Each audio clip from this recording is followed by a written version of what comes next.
Hi, this is Lori Speltz, the Creative Coach, and today I want to introduce you to the Cha-Cha brush. The Cha-Cha brush is the ultimate correction tool. It's a dual-ended brush with a scrubby on one end, and then on the other end we have a beautiful mop brush. So let me show you how to use it. With most painters, we usually have a fear when we come to the painting table about making a mistake and not being able to get it off our painting. So the Cha-Cha brush helps to eliminate that, and mistakes can easily be wiped or scrubbed away, and you can clean up floats with ease. So let me show you how it's used.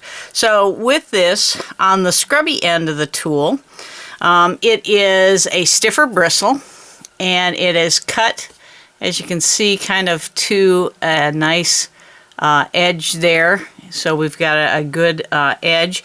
And what that allows is for really tight ability to get into really tight areas. And we use this as a wet kind of scrubby tool. But if you put down paint, and let's say you go out of your area, and let me just show you. It's not difficult to go out of an area. But let's say I'm taking this around and I come out and, oh, I kind of went farther than I wanted to out of there. So with it dry, I could just wipe that away and just get in there nice and tight and use that just to get that wiped away. Then using it wet, I can come back in and finish that clean, and you're just going to scrub that right away, and you can get that nice and clean. This is dried paint over here, and if I wanted to get rid of that, all I have to do is start scrubbing, and you're going to just scrub that back and forth. And if you see on my paper towel, it's starting to come out, and this has been here for months and months, but if I didn't want that there, I could just continue to scrub on that until it started to come up. I can also use a little bit of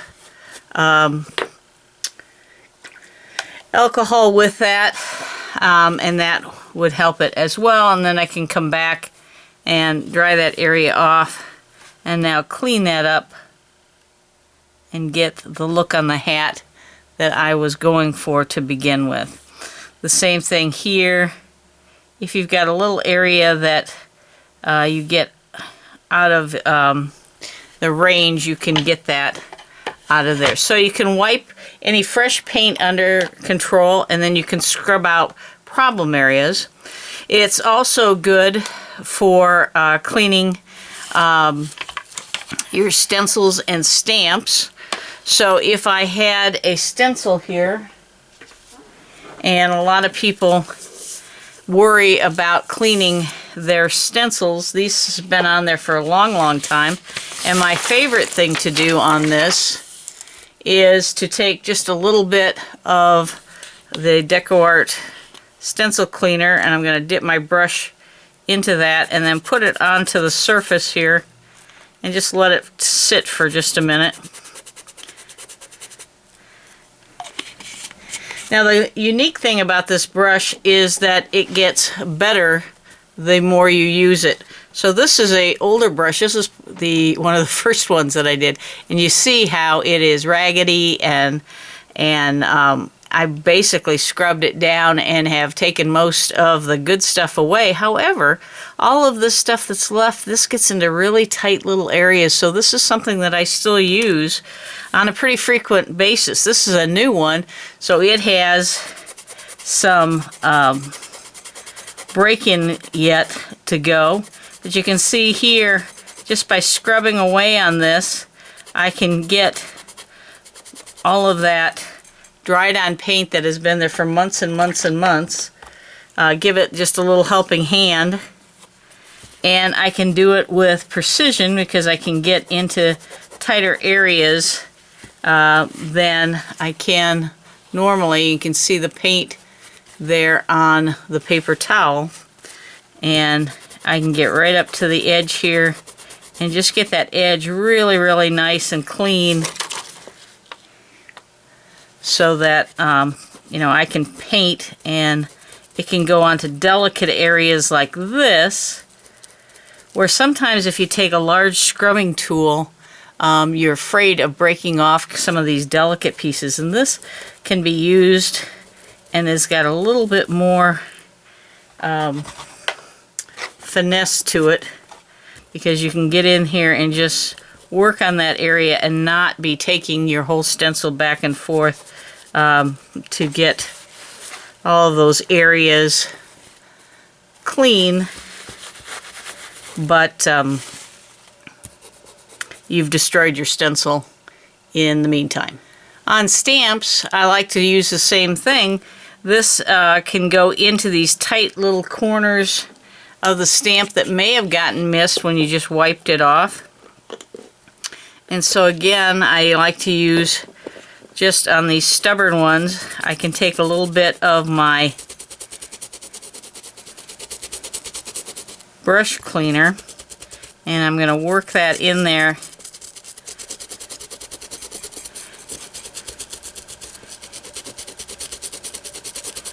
And this will help work this in. Let that sit for a period of time and then use it to continue to get the color out of there as you need it. So you work it in really well, let it sit, and then you basically can wipe that out. Okay, see how it's starting to come out of those areas, those tight little areas. And now where you had areas covered before, now you're going to clean that up and get a nicer performing stamp, because you're going to get all that excess. Now the paint on this has been on there for a long time, so this would take repetitive uses on this one. This is like an extreme case, but you can see how it already is looking better and is getting some of that out of there. And again, this is something that you can use, you know, that's making a difference in these tight areas, and will work real well for you. So the scrubby works well that way as well on stamps.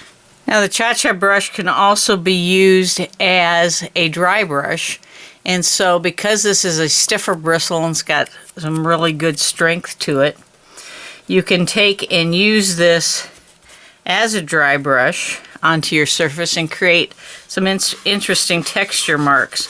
So if you're going, let's say, like across, trying to show a reflection in a window, or just lighten an area onto a portion of your painting, you can create small areas and you can repeat those to create larger areas, but you can basically, you'd use these to create some interesting dry brush marks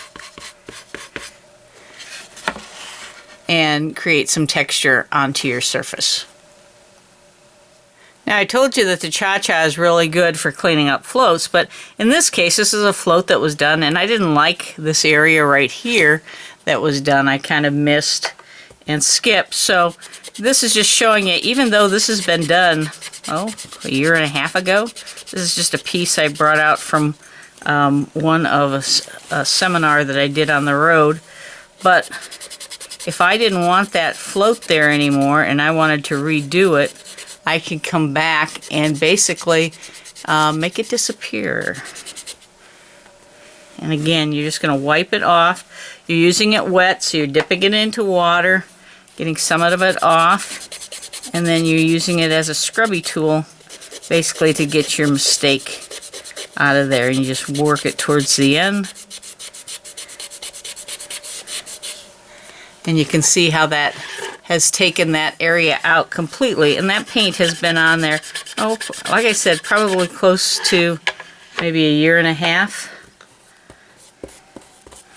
maybe just a year, but it's been on there long enough. It wasn't like I put it on yesterday, so you can see how you can take that off. And if I wanted to continue down and I didn't like this area as well, I just come down and then I just work it back and forth.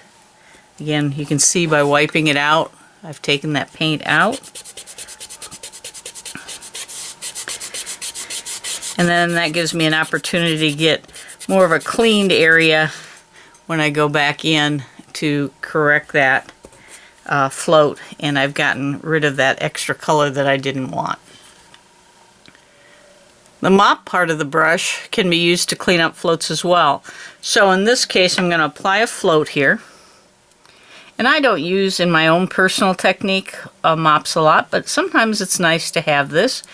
And maybe I didn't load my brush exactly correct, and I'm walking my color out, and I leave maybe a little too much, and I leave it, see that little line right there? If I just carefully just walk this back in towards my float, I'm going to clean up that mess and just make a really nice float out of it so I don't have all that excess out in front here, and then just wipe it off on a paper towel. So it's got a beautiful mop brush. It also can be used for blending, so you can use this to blend out color just like you would with a regular mop as well. To clean and store the Cha-Cha brush, I just usually clean the edge over here with a little bit of water, wipe it onto a paper towel. And because this is a very strong bristle, I can store it up and down. You wouldn't want to store it on your mop. You're trying to keep your mop nice and fresh. But in your paint container, it goes in nicely just down the side and will stay in there very nicely. It won't damage the bristles at all, and it travels very well and will store and last for you a very, very long time.